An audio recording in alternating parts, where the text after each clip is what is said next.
বিশ্ব বাংলায় আমন্ত্রণ, কাজী সাইদ আছি আপনাদের সঙ্গে। শুরুতেই সংবাদ শিরোনাম। ৮ দেশে ভোটার নিবন্ধন কার্যক্রম শুরু করতে যাচ্ছে নির্বাচন কমিশন, সব প্রস্তুতি নিচ্ছে ইসি। মালদ্বীপ থেকে বৈধভাবে টাকা পাঠাতে পারেন না বেশিরভাগ প্রবাসী, বাংলাদেশি ব্যাংকের শাখা চালুর দাবি।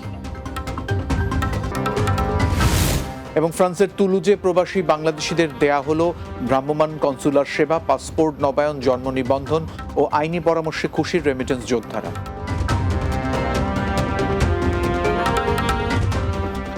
এতক্ষণ শিরোনাম শুনছিলেন, চলুন বিস্তারিত খবরে। যুক্তরাষ্ট্র, তুরস্ক, মিশর, ফ্রান্স সহ ৮ দেশে ভোটার নিবন্ধন ও জাতীয় পরিচয়পত্র প্রদানের কার্যক্রম শুরুর উদ্যোগ নিয়েছে নির্বাচন কমিশন, ইসি। অন্য 4টি দেশ হল দক্ষিণ আফ্রিকা, মালদ্বীপ, জর্ডান ও ওমান।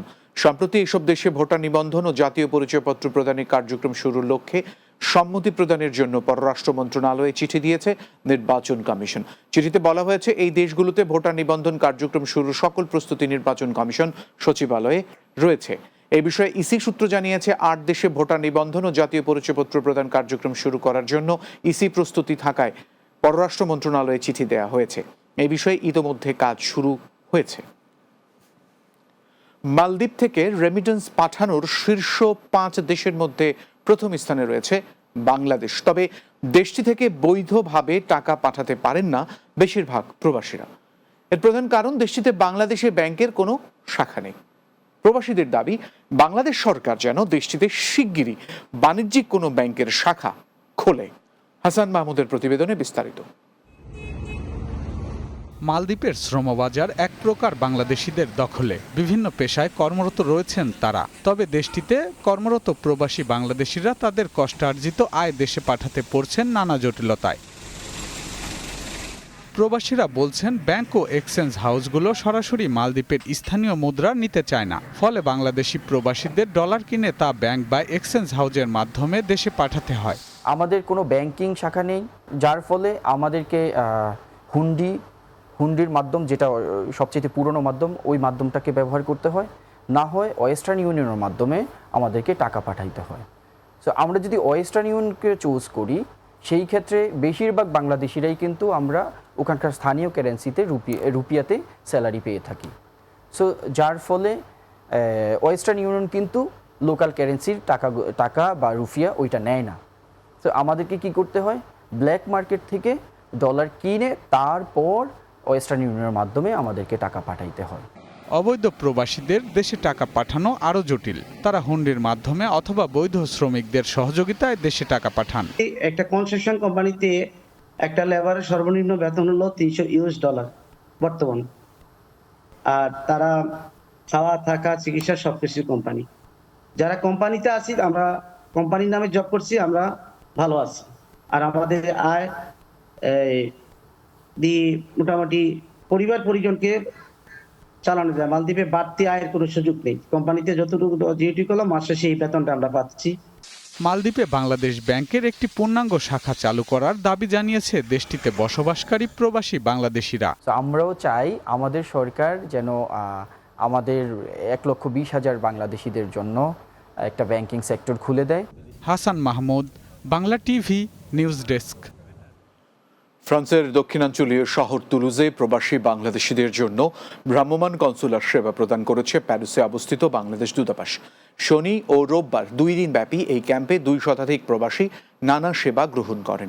স্থানীয় সংগঠন তুলুজ বাংলাদেশি অ্যাসোসিয়েশনের সহযোগিতায় এই সেবার উদ্বোধন করে ফ্রান্সে নিযুক্ত বাংলাদেশের রাষ্ট্রদূত খন্দকার এম তালহা। অনুষ্ঠানে সভাপতিত্ব করেন সংগঠনের সভাপতি ওসমান হোসেন মনির, সঞ্চালনা করেন সাধারণ সম্পাদক জাহিদ হোসেন নান্নু। ক্যাম্পে পাসপোর্ট নবায়ন, জন্ম নিবন্ধন, প্রবাসী কল্যাণ বোর্ডের সদস্যপদ নিবন্ধন, আইনি পরামর্শ ও বিনামূল্যে চিকিৎসা সহ বিভিন্ন সেবা দেওয়া হয়। দূতাবাসের প্রধান সচিব ওয়ালিদ বিন কাসেম ও দ্বিতীয় সচিব শাকিল আহমদ প্রবাসীদের বিভিন্ন সমস্যার কথা শোনেন এবং প্রয়োজনীয় দিক নির্দেশনা দেন। বিশ্ব বাংলায় বিরতি নিচ্ছে, এরপর আরো যা থাকবে। আরব আমিরাতে বাড়ছে প্রবাসী বাংলাদেশিদের বিনিয়োগ প্রবণতা, সৃষ্টি হচ্ছে নতুন প্রতিষ্ঠান, বাড়ছে কর্মসংস্থানের সুযোগ।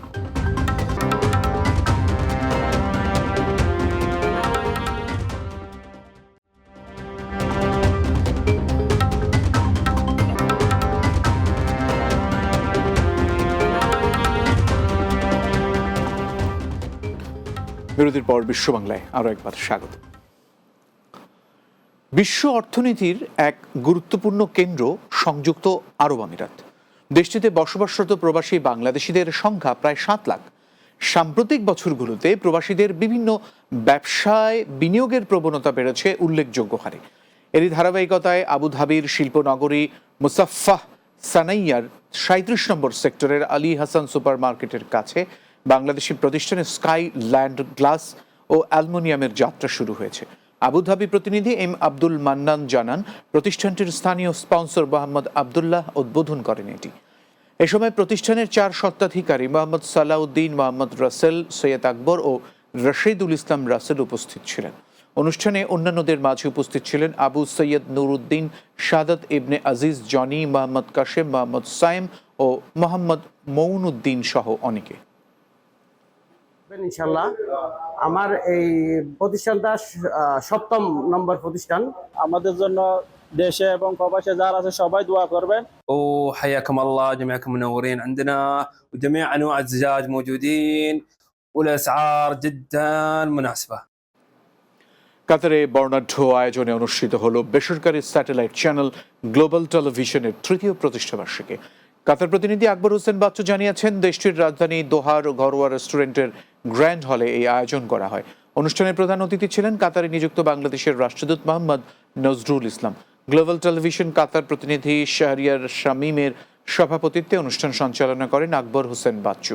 বিশেষ অতিথি ছিলেন দূতাবাসের কাউন্সিলর শ্রম মোহাম্মদ মাসুদুল কবির, বাংলাদেশ কমিউনিটি প্রতিষ্ঠাতা সভাপতি ইঞ্জিনিয়ার আনোয়ার হোসেন আকন, দূতাবাসের প্রথম সচিব মোহাম্মদ নাসির উদ্দিন, এনটিভি কাতার প্রতিনিধি অধ্যাপক আমিনুল হক আজুল, কলামিস্ট নূর মোহাম্মদ, ব্যবসায়ী মাহবুবুর রহমান চৌধুরী বাবু ও মীর মোশাররফ হোসেন নয়ন। এছাড়া বক্তব্য রাখেন কমিউনিটি নেতা আহমেদ মালেক, মোল্লা রাজ রাজীব, মোহনা টিভি প্রতিনিধি ইউসুফ পাটুয়ারি লিঙ্কন, 21 টিভি প্রতিনিধি সজল মালাকার ও মাই টিভি প্রতিনিধি নাহিদ ইসলাম সহ বিভিন্ন পেশার প্রবাসী বাংলাদেশিরা। স্পেনের বার্সেলোনায় বিয়ানীবাজার জনকল্যাণ অ্যাসোসিয়েশনের পুরাতন কমিটি বাতিল করে নতুন কমিটি গঠন করার লক্ষ্যে আলোচনা সভা অনুষ্ঠিত হয়েছে। স্পেন প্রতিনিধি লোকমান হোসেন জানিয়েছেন, দেশটির স্থানীয় তান্দুরি নাইট রেস্টুরেন্টে বিয়ানীবাজার উপজেলাবাসীদের নিয়ে এই আলোচনা সভা অনুষ্ঠিত হয়। আলোচনা সভায় সকলের মতামতের ভিত্তিতে লুৎফর রহমান সুমনকে পুনরায় সভাপতি নির্বাচিত করা হয়। এছাড়া রফিক উদ্দিনকে প্রধান আহ্বায়ক ধরে 11 সদস্য বিশিষ্ট আহ্বায়ক কমিটি গঠন করা হয়েছে। আলোচনা সভায় আহ্বায়ক কমিটি আগামী 3 সপ্তাহের মধ্যে পূর্ণাঙ্গ কমিটি গঠন করবে বলে সিদ্ধান্ত গ্রহণ করা হয়। আহ্বায়ক কমিটির বাকি সদস্যরা হলেন শাহ আব্দুল কাদির, মোহাম্মদ বাবুল আহমেদ, আজাদুর রহমান আজাদ, জনি আহমেদ, শরীফ হোসেন, এবাদুর রহমান, খালেদুর রহমান, জাকির হোসেন পারুল, সোহেল আহমেদ, জবরুল আহমেদ ও লুৎফর রহমান সুমন। বিশ্ব বাংলা শেষ করব, তার আগে এক নজরে সবগুলো শিরোনাম জানাবো। 8 দেশে ভোটার নিবন্ধন কার্যক্রম শুরু করতে যাচ্ছে নির্বাচন কমিশন, সব প্রস্তুতি নিচ্ছে ইসি। মালদ্বীপ থেকে বৈধভাবে টাকা পাঠাতে পারেন না বেশিরভাগ প্রবাসী, বাংলাদেশি ব্যাংকের শাখা চালুর দাবি। ফ্রান্সের তুলুজে প্রবাসী বাংলাদেশিদের দেয়া হলো ভ্রাম্যমাণ কনসুলার সেবা, পাসপোর্ট নবায়ন, জন্ম নিবন্ধন ও আইনি পরামর্শে খুশির রেমিটেন্স যোদ্ধারা। এবং আরব আমিরাতে বাড়ছে প্রবাসী বাংলাদেশিদের বিনিয়োগ প্রবণতা, সৃষ্টি হচ্ছে নতুন প্রতিষ্ঠান, বাড়ছে কর্মসংস্থানের সুযোগ।